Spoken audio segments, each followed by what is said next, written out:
Mesdames, Messieurs, bonjour, bienvenue aux 12 heures de ce 2 octobre. Voici les titres. Départ hier soir d'une équipe de techniciens et d'ingénieurs de la Sonelgaz vers la capitale libyenne. Instruction du président de la République qui a répondu favorablement à la demande urgente de Faiz Sarraj, président du GNA, pour réparer une panne dans la centrale électrique alimentant Tripoli. Et le projet de la révision constitutionnelle accorde une grande importance à la participation de la société civile dans l'édification d'un État fort. C'est ce qu'a mis en exergue à Annaba le conseil auprès de la présidence de la République chargé du mouvement associatif. Nous l'écouterons tout à l'heure.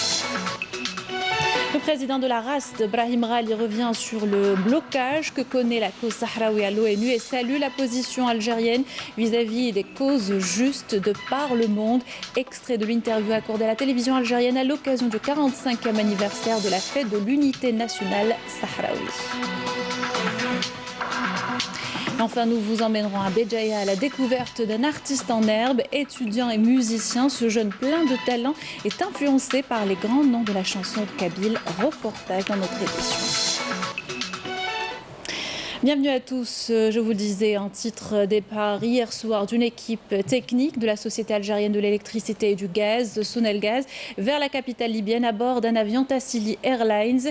Il s'agit d'une instruction du président de la République, Abdelmajid Tebboune, a répondu favorablement à la demande de Faiz Sarraj, président du conseil présidentiel du GNA, concernant une aide urgente visant à réparer une panne dans la centrale électrique alimentant Tripoli. Le départ de l'aide a été supervisé par le PDG de la Sonelgaz, Shaher Boulkharas, affirme que l'équipe technique composée de 13 ingénieurs de la filiale SPE de la Sonelgaz est dotée de tout le matériel et équipement nécessaires. À leur tête, le premier responsable de la filiale. Je vous invite à écouter le PDG de Sonelgaz. طبقا لتعليمات السيد رئيس الجمهورية اللي كان عطانا البارحة وين كان أمرنا باش نوجدوا وفد تاع مجمع سونلغاز عبر فرع الإنتاج SPE. Conformément aux instructions du président de la République, une délégation du groupe Sonelgaz, la filiale production SPE, a été envoyée dans la capitale libyenne Tripoli pour intervenir en tant que technicien expérimenté dans la réparation de 2 stations électriques situées à 120 km de Tripoli. En cas de besoin, l'équipe sera renforcée. L'équipe est conduite par le président directeur général de la filiale SPE. Nous avons contacté nos collègues de l'entreprise de l'électricité de la Libye qui nous ont fourni toutes les informations nécessaires. Nous allons une fois sur place procéder à un diagnostic plus approfondi pour une intervention urgente afin de rétablir le courant électrique, ensuite normaliser la situation dans les prochains jours. بالزملاء في شركات الكهرباء لليبيا الشقيقة وين أعطونا كل المعلومات اللازمة. Dans l'actualité, ce vendredi, le projet de révision constitutionnelle accorde une grande importance à la participation de la société civile dans l'édification d'un État fort. C'est ce qu'a mis en exergue le Conseil auprès du président de la République, chargé du mouvement associatif et de la communauté nationale à l'étranger. Nazih Barmdan, à partir de Annaba, a rencontré des représentants du mouvement associatif. Amel Bouakba nous parle de cette visite. Le conseiller du président de la République chargé du mouvement associatif et de la communauté nationale à l'étranger a souligné depuis Annaba que le projet d'amendement constitutionnel consacre 6 articles visant à valoriser et promouvoir le rôle du mouvement associatif, ainsi que le principe participatif entre la société civile et les institutions de l'État. La constitutionnalisation du rôle de la société civile reflète une réelle volonté d'en faire un partenaire des institutions de l'État afin de concrétiser le développement et la prospérité de la société, et ce, dans le cadre d'une démocratie participative. L'objectif étant de trouver des solutions appropriées aux préoccupations des citoyens. La société civile travaillera en collaboration avec les autorités locales et fixera les priorités. Elle portera ainsi la voix des citoyens pour construire une nouvelle Algérie en s'appuyant sur ses composantes nationales à l'intérieur du pays comme à l'étranger. Le conseiller du président de la République a écouté les doléances des représentants de plusieurs associations qui ont appelé à la nécessité d'accorder à la société civile le rôle qui lui sied pour contribuer à l'édification de l'Algérie nouvelle. Nous souffrons de marginalisation. Certaines associations sont très actives, mais elles ne sont pas encouragées. Nous saluons le président de la République pour ce projet de constitution qui consacre le rôle de la société civile en tant que partenaire des institutions de l'État. Cela fait 2 ans que nous avons soumis les préoccupations des citoyens aux autorités locales. Elles sont restées malheureusement lettres mortes. J'espère que désormais cela va changer. Le conseiller du président a insisté sur le rôle prépondérant accordé à la société civile dans la nouvelle Algérie qui lui permet de s'imposer en tant que force de proposition, mais aussi de partenaire incontournable dans la prise de décision. Et pour étayer les propos de Nezih Baramdan sur le rôle de la société civile, les exemples sont nombreux. Nous avons choisi dans ce journal de vous faire découvrir le parcours d'un militant associatif à Lyon. Cet Algérien, engagé auprès de la communauté installée en France, se félicite des dispositions prévues par le texte de révision constitutionnelle visant à renforcer le mouvement associatif. Notre correspondante en France, Afaf Belhouchet, l'a rencontré. Reportage. Installé dans la banlieue lyonnaise depuis plus de 30 ans, Mustafa Kouawa est ce qu'on appelle un militant actif de la citoyenneté en France, au point d'en avoir fait son métier à plein temps. Il est à la tête du Centre des cultures arabes et méditerranéennes. Pour autant, c'est le citoyen algérien qu'il tente d'entretenir à travers un suivi permanent des débats qui animent notre société. En tête, celui autour de la nouvelle monture proposée de la Constitution. Je ne dirais pas que c'est la Constitution parfaite. Et il n'y a pas de Constitution parfaite, ni en France, ni aux États-Unis, ni ailleurs. Notre Constitution est le reflet de nos réalités, où les différents pouvoirs constitutionnels, exécutifs, sont de plus en plus précisés. Dans ce cadre qui de plus en plus est précis, les Algériens vont passer bientôt à la représentation politique. De nouvelles générations vont venir. C'est ça que j'ai lu dans la nouvelle Constitution. Mustafa note 2 points qui lui semblent majeurs dans son nouveau projet. Même s'il reste relativement important, nous sommes dans un système présidentiel, nous avons une Constitution, mais ils ont été limités pour certaines prérogatives. Le président ne fait plus la pluie et le beau temps en Algérie. Les prérogatives de notre Parlement ont été encore renforcées. Ce n'est plus une chambre d'enregistrement que nous avons. Mais c'est surtout la consolidation du pouvoir de la société civile à travers le renforcement du tissu associatif que Mustafa juge comme une avancée majeure sur les pas de la démocratie effective. Si personnellement je suis d'avis pour aller voter pour cette Constitution, c'est pas parce que j'applaudis un nouveau pouvoir. J'applaudis une perspective pour mon peuple. Celle d'exercer la démocratie, la liberté et d'arriver petit à petit à l'exprimer de telle manière qu'elle rejaillit sur les pouvoirs publics au quotidien. Un préfet, un wali ne peut pas faire la pluie et le beau temps tout le temps dans une wilaya. Il faudra qu'il respecte les assemblées élues, mais en même temps il faudra qu'il accepte de dialoguer avec les associations. Militant convaincu de la cause palestinienne, Mustafa reçoit régulièrement des jeunes de la Cisjordanie dans un cadre culturel. La position immuable de l'Algérie, réaffirmée récemment par le chef de l'État, conforte sa foi, dit-il, en un avenir meilleur. Voilà pour le volet révision constitutionnelle. Dans le reste de l'actualité, le ministre des Transports, Hani El Azhar, a inspecté hier les travaux de l'extension du métro d'Alger sur la ligne Est, un projet mené par une entreprise 100% algérienne. À partir du 1er novembre, les ingénieurs algériens ont acquis assez d'expérience pour prendre le relais de l'entreprise étrangère, affirme le ministre. Nessima Imloul nous en parle.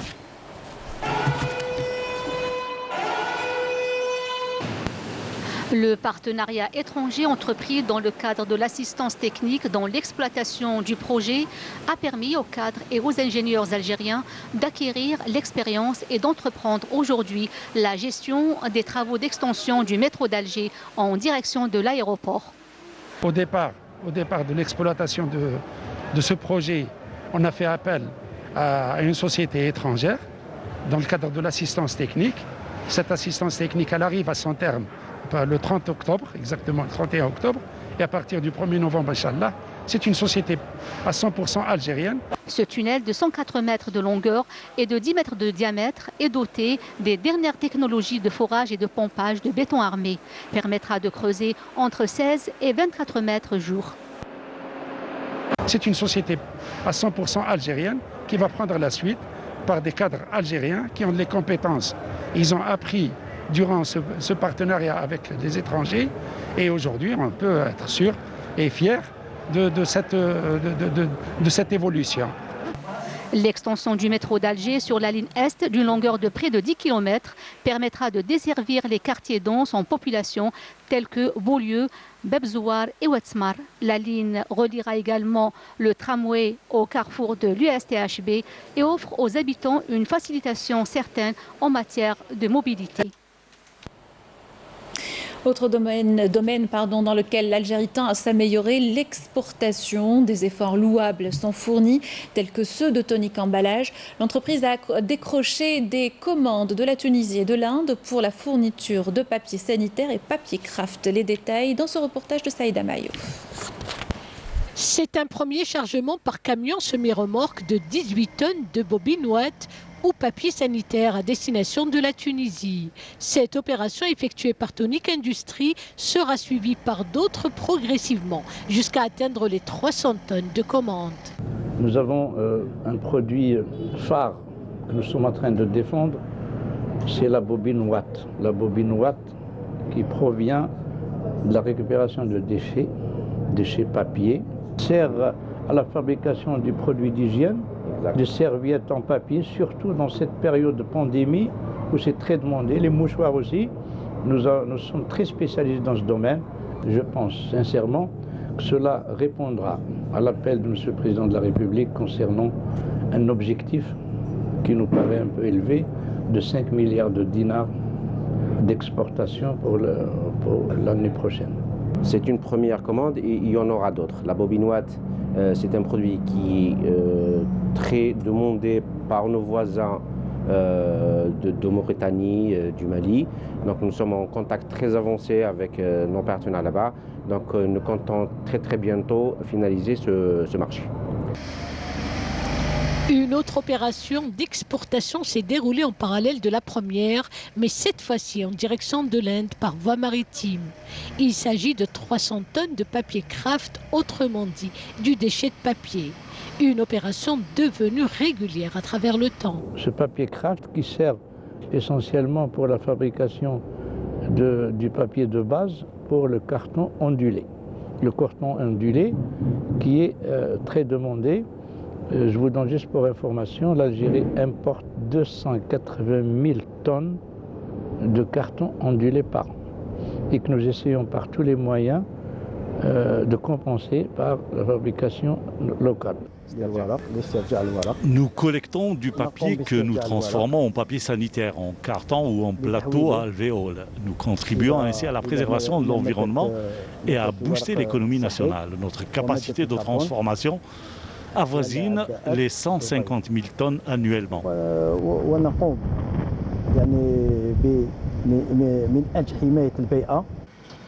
Avec un équipement adéquat et un volume de collecte conséquent, Tonic Industries, et grâce à ses partenaires étrangers, permet de consolider les exportations hors hydrocarbures. Le point sur la situation sanitaire à présent, 160 nouveaux cas confirmés de coronavirus, 108 guérisons et 7 décès enregistrés selon le dernier bilan actualisé hier par le comité scientifique de suivi de l'évolution de la pandémie. On écoute le docteur Djamal Foura. Pour ce qui est des principaux indicateurs enregistrés au cours de 24 dernières heures, nous avons 160 nouveaux cas, 135 nouvelles hospitalisations, 108 patients guéris, 23 patients en soins intensifs et 7 décès. Avec la notification de 160 nouveaux cas, l'incidence au cours des 24 dernières heures est de moins de 1 cas pour 100 000 habitants, sachant que 20 wilayas n'ont pas déclaré de cas au cours des 24 dernières heures, 23 wilayas ont déclaré entre 1 et 9 cas et seulement 5 wilayas ont déclaré 10 cas et plus. Pour ce qui est des décès enregistrés au cours des 24 dernières heures, nous avons enregistré 7 nouveaux décès, rahimahullah. Pour ce qui est des patients hospitalisés, donc nouveaux patients hospitalisés durant les 24 dernières heures, leur nombre est de 135 patients. Les patients guéris à ce jour, leur nombre est de 36 282, dont 100 8 patients guéris au cours des 24 dernières heures. Pour ce qui est des soins intensifs, nous avons actuellement au niveau de nos hôpitaux 23 patients hospitalisés en soins intensifs. Et pour terminer, tous les jours, nous demandons à notre population de rester très vigilante, de faire très attention à leur santé, de respecter scrupuleusement les règles de prévention, notamment l'hygiène des mains, la distanciation sociale et surtout le port de masque obligatoire en tout lieu et en toutes circonstances. Le président de la République démocratique sahraoui a salué la position de l'Algérie vis-à-vis des causes justes de par le monde. Une position puisée des principes du 1er novembre est demeurée inchangée en dépit de tous les complots. Propos tenus lors d'une interview hier à la télévision publique algérienne à l'occasion du 45e anniversaire de la fête de l'unité nationale sahraoui. On l'écoute. في القضية الصحراوية بصفة خاصة. La position de l'Algérie vis-à-vis des causes justes de par le monde, notamment la cause sahraoui, est indéfectible. Cette position puisée des principes du 1er novembre et des sacrifices des chouhadas est demeurée inchangée et cohérente en dépit de tous les complots et les conspirations. L'Algérie est d'ailleurs enviée pour sa position constante. سنة الموقف ينسجم مع كل هذه المعطيات لكن يحسدوكم على ثبات الموقف. Le président de la RAS, Brahim Rali, revient sur le blocage que connaît la cause sahraoui à l'ONU, évoquant un chantage exercé par des puissances au sein du Conseil de sécurité pour entraver les missions de la MINURSO. Je vous invite à l'écouter. قضية فيما يتعلق بتعاطي الأمم المتحدة تعرف جمود تام ورغم أن الطرف الصحراوي ألح. La question sahraoui connaît un blocage total et ce en dépit des appels incessants de la partie sahraoui en direction du secrétaire général des Nations Unies et du Conseil de sécurité pour plus d'efforts en vue de lever ce gel et parachever la mission des Nations Unies et celle de la MINURSO à travers l'organisation d'un référendum.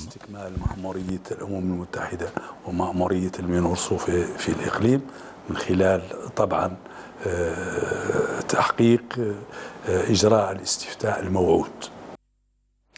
Aux États-Unis, le président américain Donald Trump a annoncé dans la nuit de jeudi à vendredi qu'il avait été testé positif au Covid-19, tout comme sa femme Melania, qui continuait toutefois à gérer les affaires courantes du pays depuis sa quarantaine. Cette annonce cet événement mettra un frein à la campagne présidentielle qui a été bien entamée il y a quelques semaines.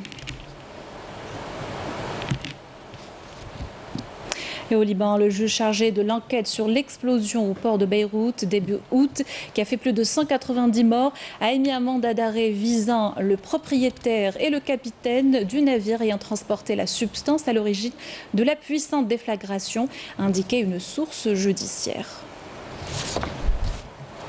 Retour dans le pays, à Constantine, les anciens étudiants de l'université de la Wilaya se sont donné rendez-vous pour nettoyer les quartiers de la ville, l'occasion de se remémorer de bons souvenirs tout en effectuant une bonne action. Badia Amarni. C'est l'un des sites touristiques les plus connus de la Wilaya de Constantine, pont Bab el-Qantra. Sous ce pont, les membres de cette association ont décidé de nettoyer le jardin Sousa. Nous avons proposé de sortir des réseaux sociaux et de devenir actifs sur le terrain pour le bien de notre ville. C'est pourquoi nous avons proposé de nettoyer le jardin Sousa. Nous avons mené une première opération il y a 15 jours de cela. Nous revenons aujourd'hui avec les membres de notre groupe pour poursuivre cette opération de nettoiement. Nous avons mené une opération 2 en 1. Il s'agit entre autres de faire connaître les merveilleux jardins de Constantine. Pour perpétuer ce travail de bénévolat, l'association a invité les enfants à prendre part à cette opération et leur faire découvrir les beaux sites de leur ville. J'ai participé à cette opération de nettoiement pour rendre ce jardin plus beau et attirer plus de visiteurs. L'association des anciens de l'université de Constantine ne compte pas s'arrêter là. Ce genre d'action sera élargi à d'autres endroits touristiques de Constantine pour garder intacts les espaces verts de la ville des ponts suspendus. Direction Béjaïa à la découverte d'un artiste en herbe. Étudiant et musicien, ce jeune plein de talent est influencé par les grands noms de la chanson kabyle tels que Slimane Azem ou Ait Mengelet, pour ne citer que ces deux-là. Majid Benrassi l'a rencontré pour vous.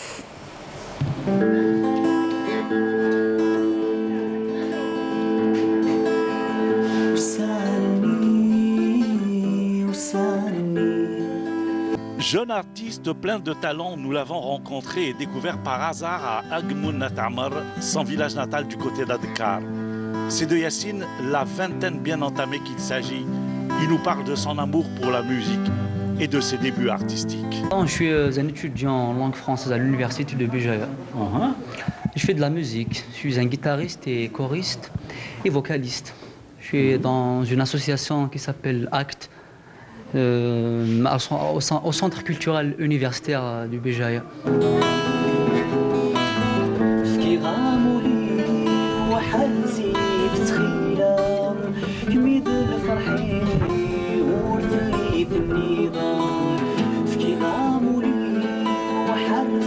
Dans ses cordes, comme beaucoup d'artistes en herbe, les tubes et chansons de ses aînés du répertoire kabyle qu'il interprète avec beaucoup de brio, soit en solo, en duo et même en chœur. J'interprète les chansons de Slimane Azem, Ait Mengelet, Idir, Matoub, Flassi Afou Yarhamouk Yani Wigig Mouzen. Après, la carrière se continue toujours, ça continue jusqu'à l'université. Nous essayons toujours de donner l'image positive pour le village et la musique entière. Est-ce que vous envisagez de faire carrière dans la musique, donc dans la chanson? Oui, c'était un rêve, nous essayons toujours. En tant que je fais de la musique, donc je m'essaie toujours de s'avancer et de faire quelque chose de mieux pour ma carrière. La musique est réellement reine dans ce village des hauteurs de l'Akfadou, où il existe aussi une chorale de jeunes filles.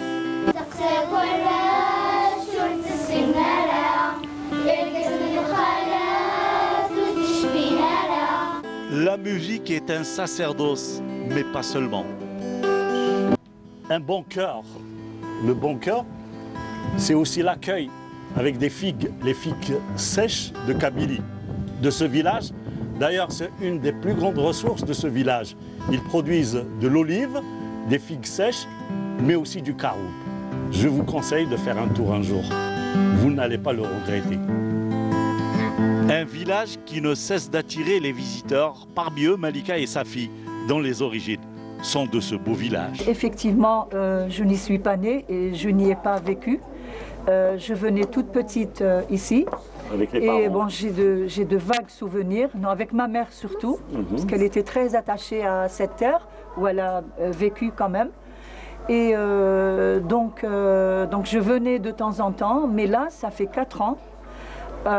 Franchement, j'ai découvert un village en pleine mutation. Exactement, plein de solidarité. Ça fait toujours plaisir de savoir où mes grands-parents plutôt habitaient, ont vécu, et surtout de partager les anciennes traditions. Et voilà, ça fait 4 ans qu'on vient assez souvent. Un village qui vaut réellement le détour. Avec ce reportage de Majid Benrassi, on termine notre édition. Merci de l'avoir suivi. Vous pouvez la revoir et y réagir sur les adresses qui s'affichent en bas de votre écran. Tout de suite, des nouvelles du ciel avec Mina Abed. Quant à moi, je vous souhaite une excellente journée sur Canal Algérie. Je vous retrouve demain.